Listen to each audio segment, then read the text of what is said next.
আসসালামু আলাইকুম। যারা ভিপিএন দিয়ে ফেসবুক চালাচ্ছেন তারা কি কি বিপদে পড়তে পারেন আজকের এই ভিডিওতে বলবো।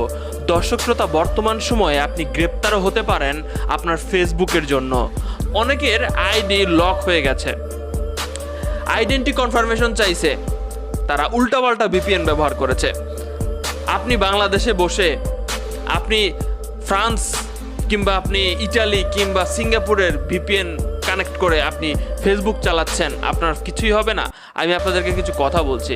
সো এই যে যারা ভিপিএন ব্যবহার করছেন, আপনারা কিন্তু ভুলেও ফেসবুকটা লগ আউট করবেন না। লগ আউট করলে কিন্তু বড় ধরনের ধরা খাবেন। যখন লগ ইন করতে যাবেন তখন ফেসবুকের কাছে এটা আনইউজুয়াল অ্যাক্টিভিটি লাগবে এবং আপনাকে নোটিফিকেশন দিবে যে ফ্রান্স থেকে বা আপনি যে সার্ভারটা কানেক্ট করেছেন সিঙ্গাপুর থেকে আপনার ফেসবুকটা লগ ইন করার চেষ্টা করা হচ্ছে। এটাকে আপনি হ্যাঁ কি না এমন একটা নোটিফিকেশন কিন্তু আপনি পাচ্ছেন। যারা লগ আউট করছেন তাদের আইডিগুলা বেশি রিস্কে আছে, আমি যেটা বলি। তো এখন